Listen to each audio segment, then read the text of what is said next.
दोस्तों आज का ये वीडियो देखने के बाद गारंटेड आपके रोंगटे खड़े होने वाले हैं। आसान नहीं होता एक तरफ पढ़ाई के लिए रात भर जागना और दूसरी तरफ स्पोर्ट्स के लिए दिन भर भागना। अगर इतना आसान होता तो इंडिया में आज हर दूसरा लड़का क्रिकेटर होता। 11 साल का वो लड़का जिसके पापा उसे किसी सरकारी नौकरी में देखना चाहते थे, उसने कभी सोचा भी नहीं होगा कि एक दिन सरकारी नौकरी वाले भी उसके दीवाने होंगे। पापा को काम करता देख आंखें सूज जाती थी। खुद की पढ़ाई और बहन की शादी, एक छोटे भाई पर अंदाजा लगा लो क्या होगी जिम्मेदारी। बैट खरीदने के पैसे नहीं थे तो दोस्तों ने हाथ बढ़ाया। दोस्त भी उसके पीछे इतना पागल सिर्फ इसलिए थे क्योंकि उसने कभी अपने रुतबे पर अकड़ नहीं दिखाई। क्या उसकी जिंदगी आसान थी? बोर्ड की परीक्षा में बैठकर भी वो मैच के सपने देखता था। जहां हर एक स्टूडेंट पूरे समय खत्म होने के बाद 5 मिनट और मांगता है, वहां वो शख्स आधे घंटे पहले पेपर जमा करके निकल जाता है क्योंकि उसका खेल उसके लिए सबसे ऊपर था। खेल ने ही उसे नाम दिलाया, एक बेहतरीन पहचान दिलाई और इसी खेल ने उसे नौकरी भी दिलाई। आज से 20 साल पहले जब लोग कहते थे इस युग में एक बार भगवान मिल जाएंगे मगर ये कमबख्त सरकारी नौकरी मिले ये बहुत मुश्किल है। उस दौर में, उस समय पर जब लोग रातों रात मेहनत किया करते थे किसी सरकारी नौकरी को पाने की, उसी दौर में उसी समय पर वो बंदा सिर्फ और सिर्फ अपने खेल को नेक्स्ट लेवल पर लेकर जाना चाहता था। 12 घंटे की ड्यूटी और 6 घंटे की प्रैक्टिस, आदमी की कमर टूट जाएगी। उसे एक बार अपनी कमर तोड़ना मंजूर था मगर अपने सपने खोना नहीं। ना वो ज्यादा बोलता था और ना ही ज्यादा सोचता था, लेकिन जब वो मैदान में उतरता था तो उसके नाम की गूंजें शोर करती थी और उसका बल्ला फोड़ता था। वो डिजर्व कुछ बहुत बड़ा करता था, लेकिन किस्मत हर कदम कदम पर उसके लिए एक नई मुसीबत खड़ी कर रही थी। जो मौका उसे 25 की उम्र में मिला इंडिया खेलने का, वो मौका शायद उसे 5 साल पहले मिल गया होता अगर दिलीप ट्रॉफी के लिए उसकी फ्लाइट नहीं छूटी होती। पहले उसके पिता को उसके करियर की फिक्र थी, आज पूरे देश को उसकी सफलता पर फक्र है, लेकिन उस फिक्र से फक्र तक का सफर उसने अकेले तय किया है। अपने लिए क्या सही है क्या नहीं है वो उसने खुद ने चुना है। 100 लोगों के पास पूछने को नहीं गया। जो उसके दिल ने कहा उसने बस उसी को करा है। दिल ने कहा खेल क्योंकि तुझे सितारा बनना है। पिता ने कहा उम्र देख अपनी, क्या तुझे नाकारा बनना है। जिसने उसे पहले वादा किया था कि उसकी मुश्किल की घड़ी में वो साथ आएंगे, जब वो घड़ी आई तो उन लोगों का एक कॉल तक नहीं आया। उसे बहुत जल्द ये पता लग चुका था कि बाहर की दुनिया भी एक खेल ही है जहां उस पर लगातार बाउंसर्स पे बाउंसर्स फेंके जा रहे हैं। या तो वो घायल हो सकता है या पुल शॉट खेलकर शोर का सैलाब ला सकता है। वो सहता गया, घुटता गया। उसे करना कुछ और था और कर वो कुछ और ही रहा था। लेकिन एक दिन खालीपन में अकेला बैठा अपने सपनों को खुद से दूर ज्यादा देख वो बर्दाश्त नहीं कर पाया। शाम ढलने के साथ साथ अब उम्र भी ढल रही थी। साथ वाले सब आगे निकल चुके थे। जिसने कभी उसके साथ खेला वो आज देश को जिता रहे थे और यहाँ वो खेल से दूर होकर खड़गपुर के 2 नंबर प्लेटफॉर्म पर अपना सपना हार रहा था। लेकिन वक्त बदला, उसने अपना दांव खेला। सही समय पर उसने सही फैसला लिया, वापस खेलने का पूरा इरादा किया। उसकी माँ ने बचपन में ही कहा था ये थोड़े से में खुश होने वालों में से नहीं है। इस बात को उसने पूरा सही साबित भी किया। उसे सारी उम्र ट्रेनों को देख देख कर नहीं काटनी थी, बल्कि उसे उस ऊंचाई तक पहुंचना था जहां से उसकी उड़ान को सारा जमाना देख पाए। ट्रेन स्टेशन पर आई, मन में 100 सवाल थे। नौकरी भी दांव पर थी, सब कुछ बहुत रिस्क में था, लेकिन वो अपने खेल के इश्क में था। उसके पास 10 कारण थे ना जाने के, लेकिन सिर्फ एक कारण कि उसे खेलना है। वो उन 10 कारणों पर भारी था उसे वहां से निकालने के लिए। आखिर में उसने अपने दिल की सुनी, कुछ पल के लिए विचारों को किनारे किया और उस पल के लिए वो सिर्फ उस पल में जिया। वो उस ट्रेन से निकला और अपने मैदान में पहुंचा। वहां जाकर उसने खेल को अपने नाम किया और ये तो हमने देखा ही है कि उसने मैदान में कितना जबरदस्त काम किया। भारत के लिए खेलने का उसे मौका मिला, लेकिन पहली पारी में बिना एक भी गेंद खेले ही वो रन आउट हो गया। जरा सोचकर देखो क्या बीती होगी उस पर जब लाखों दर्शकों के बीच वो सुनने पर ही चला गया हो। अगले 4 मैच तक वो कुछ नहीं खेल पाया। उसे तो अब शक भी होने लगा था कि शायद अब उसे प्लेइंग 11 से भी बाहर कर दिया जाएगा। लेकिन उसकी झोली में एक और मौका गिरा जहां अगर इस बार उसने निराश किया तो उसका खेल खत्म हो जाएगा। वो हमेशा हमेशा के लिए गुमनाम हो जाएगा उन सारे उसको नापसंद करने वाले लोगों के लिए, उनके पिता के फैसले के लिए और अपने मन में 100 ख्याल जो आते थे उस नौकरी को करने के लिए। वो सभी लोग सही हो जाएंगे और वो खेल को चुनने के फैसले पर गलत हो जाएगा। अगले दिन उसे तीसरे नंबर पर मौका मिला।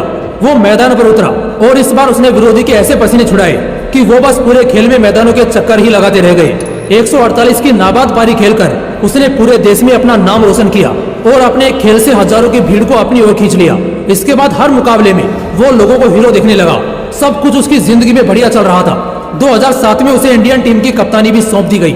इस वक्त तक उसे पीछे मुड़कर देखने की जरूरत नहीं थी, लेकिन तभी उसकी गर्लफ्रेंड का एक्सीडेंट हो जाता है। जहां वो एक तरफ दूसरे देश में बेखबर होकर टीम को ट्रॉफीज पर ट्रॉफीज दिला रहा था, वहीं दूसरी तरफ उसकी गर्लफ्रेंड जिससे उसकी शादी होने वाली थी वो अपनी आखिरी सांसें ले रही थी। जब उसे अपने प्रेमिका की मौत की खबर मिली मानो वो टूट गया, अपने किस्मत और मुकद्दर तक से रूठ गया।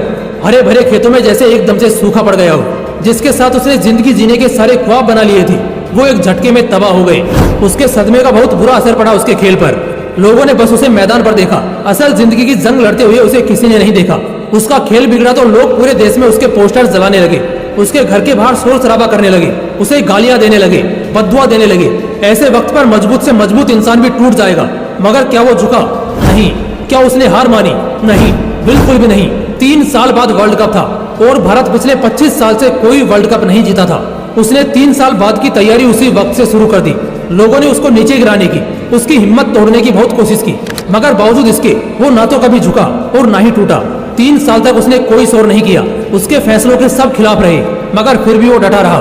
उसने खुद पर यकीन रखा और 3 साल का इंतजार किया। 3 साल बाद साल 2011 में जब टूर्नामेंट की लहर पूरी दुनिया में पसरी, एक के बाद एक जीत करके टीम प्लेऑफ्स के लिए क्वालिफाई कर गई, मगर अब भी मुकाम दूर था, क्योंकि सेमीफाइनल पाकिस्तान से जीतना थोड़ा मुश्किल था। मगर उसने मुकाबला फाइनल में पहुंचा ही दिया। लक्ष्य बड़ा नहीं था, लेकिन वो दिन कुछ ज्यादा अच्छा नहीं था। भारतीय टीम के 2 दिग्गज खिलाड़ी आधे घंटे के पहले ही आउट होकर बाहर निकल गए।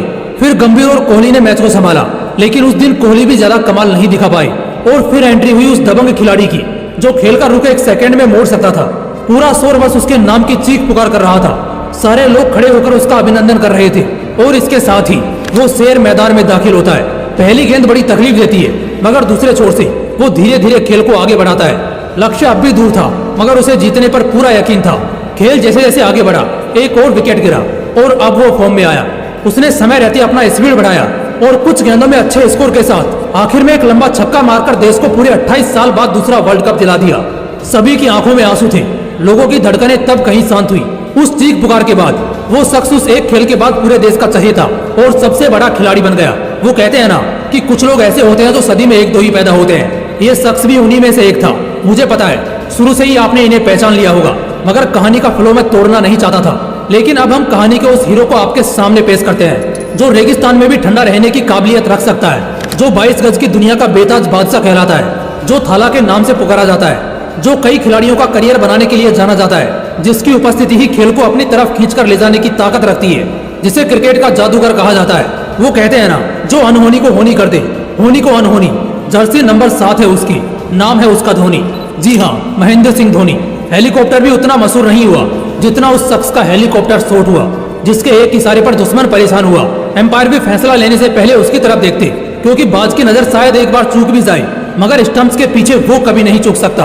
तभी तो वो कैप्टन कूल महेंद्र सिंह धोनी कहलाता है। लेकिन अफसोस, अब एक दुख की घड़ी है उसके दीवानों के लिए, क्योंकि इस साल के बाद शायद हम ये कभी नहीं कह पाएंगे कि माही मार रहा है, क्योंकि खुद उनके टीम प्लेयर केदार जाधव ने कंफर्म किया था कि माही ये आखिरी आईपीएल खेल रहे हैं। लेकिन वो कहते हैं ना, खिलाड़ी खेल जरूर छोड़ दे, मगर जिनके दिलों में वो बस चुका है, वो हमेशा उनके दिलों में जिंदा और बुलंद रहेगा।